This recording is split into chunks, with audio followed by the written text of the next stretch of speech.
So good morning everybody present here. Good morning dear principal, all my dear students and judges. Firstly, I would like to ask you a question. What was the last time you have invested yourself truly in some sort of work? You have put yourself whatever you had, but you still failed. And not only you failed very spectacularly.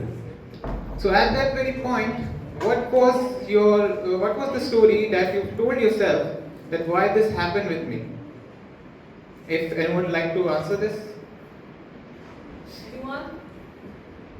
So if you are most of us, your story must have involved a day or an it or a circumstance that is beyond control. But this is not something unique. This is very common. We all do this. And we humans are expert and rational beings who are experts at constructing airtight, magnificent castles of excuses the very moment we face a real failure. This must be sounding something similar, right? But there is a misconception about us. We think that we have the full control of our thought, but that is not totally true. The powerful part of our brain that often stirs the ship into crisis is not rational at all. That part is emotional. It is reactive and it is also what we can call a bit of fool. Today, I'll not only be talking about failure, but I'll also be talking about the irrational engine that drives us into that failure. And I'll also tell you how to take wheels from it. So this brings us to a powerful concept of Robert Greene, the law of irrationality. In this law, Robert Greene states that we have two selves. The first self that is rational, that is confident, that is not anxious, it is calm and long-term thinking. It is also a strategic one. And the second self, it is irrational. That one is emotional, reactive, and it also seeks desperation. It also desperately seeks validation, and it is also a self that is safety right now self, which brought safety to us. So where is the problem? The problem is that the irrational self or the emotional self which we possess is much more louder than the rational one. It is the court jester of the king's court who screams in king's ear, and the king, just being overwhelmed by the jester, just nods and do whatever the jester says. Most of the time this happens with us. We think that we are the king, making the proclamations, but in reality we are just rationalizing the jester's tantrums and its thought. So what is the actual problem? Why are we so irrational? But being irrational is not a character flaw. It is a survival mechanism that is developed by our ancestors, but now going haywire. So how this happens? We most of the time see what we want to see. This is also called confirmation bias. In this, when our emotional self falls in love with an idea or its outcome, it starts curating fantasies and search for the data that only supports that love. So this love can be said as a poison to us.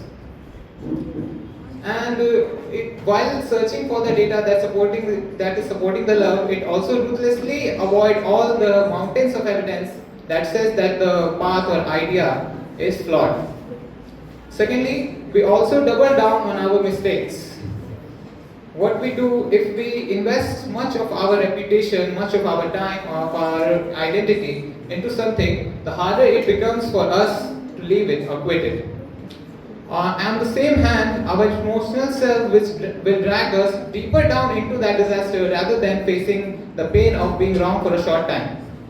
It would prefer a slow demise over a sudden blow to its ego. So what would we do after the smoke's clear? What will we do after the smoke's clear? So imagine now we have failed. We have failed and our emotional self is in meltdown. This is the most critical point. This is where most of the people are stuck in what I call the cycle of self-flagellation.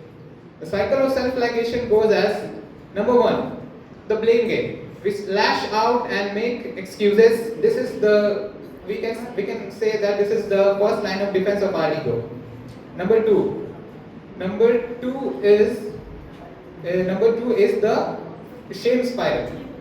When the excuses we make seems hollow to our mind, we turn inward and start to blame ourselves. Like we say, we are the failure. The problem is with us. Number three. Number three is the greatest withdrawal. In this, when the damage is dealt, in order to not feel this pain again, what our brain does is it makes ourselves smaller. It stops taking risks and it also retreats from whatever the situation was. So this cycle is a direct result of letting our emotional self run the show. The jester that is now in full-blown panic, and he will burn down the whole castle of excuse just to stay warm for one more night. Let us consider an example. Steve Jobs as an example. In 1985, he was ousted from Apple, the very own company he founded. But he didn't spiral into shame or succumbed by the cycle. What he did, he later reflected that the failure was a necessary rebirth to him. He says that the heaviness of being successful is just now replaced by the lightness of being a beginner, just a little less sure about everything. So he also says that this freed him to enter the most creative period of his life. At that moment, he wasn't a king dethroned. He was a learner beginning his autopsy. So how can we end this cycle or break through this cycle? We cannot do it by fighting the gesture. We cannot fight or win a match with our emotions, especially if it is in shouting. You cannot win against your emotion, can you? So what we do, the key is to observe and not let it drive us. The technique is very simple, but not that easy at all. What we do is, the moment we feel a bit of despair, the surge of blame, or the voice in our head that says you are a failure or you are not good enough, what we do is we ask our emotional self a question that is the powerful and the powerfulest imagination. The question will be, what is the underlying emotion that is driving this story? Is it my anger? Is it my anger about this project? Or is it the fear of being seen as an incompetent? Is this feeling of worthlessness about this project, or is the old wound of not being good enough? So these could be the reasons why our emotional self is now in meltdown and doing this sort of works. The question which we asked can be the starting of what we call cognitive autopsy. The cognitive autopsy is the ultimate habit of achievers. We think achievers are emotionless robots, but they are not. They are just expert navigators of their own inner worlds. The cognitive autopsy, we have three stages. Number one, separate the event from the identity. The thing which failed, if we take a project, the thing which failed is the project, not we. We are not the failure. The second, we interrogate the gesture. We ask deeper questions like, what is the emotion driving this? Is it my emotional self seeking approval here? Is it security or is it validation? We must uncover the emotion which is driving it. And third, we extract the data, not the drama. What we do now is, when we quiet the gesture, the king is now speaking, and we will ask ourselves the three most concrete lessons from this. What skill did I lack in this? What assumption did I make that go wrong? Or what can I do better to be what can I do differently to be better next time. So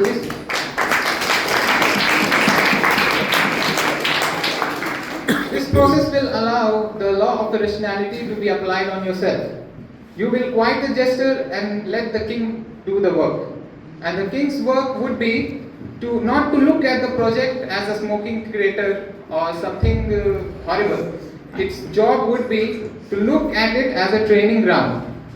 As Greene writes that the future belongs to those who learn new skills and combine them in creative ways.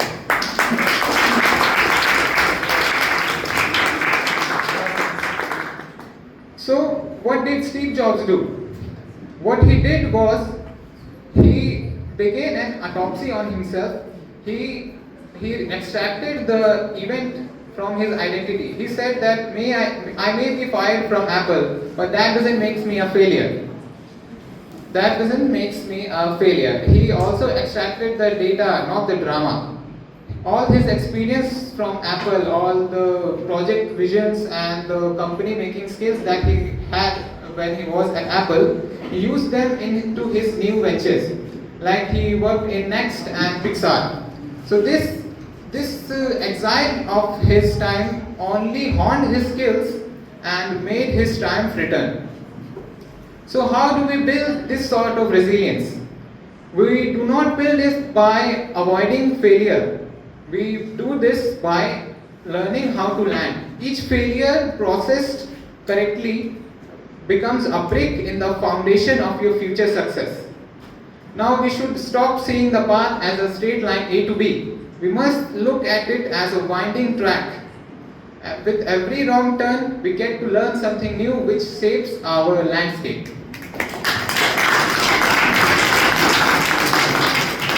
So starting from today, I am trying to assign you a new project. What will you do? You will be the watcher of your own movie. The goal is here not to fail, but to fail for good reasons. Now, from now on, whenever you will feel that despair, that emotional meltdown, what are you going to do is observe. You are going to look that the castle of that excuse is being built around you.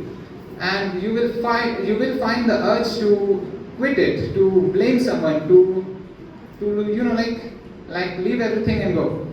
But that's not what you're gonna do. You are gonna pause and ask the question, what is the unforgettable truth that the jester is trying to protect me from? And at last, I would say that the best of the conversation you will have is not with me or your boss or someone you love. It will be between the king and the jester inside you, and it will start the time you start listening to it.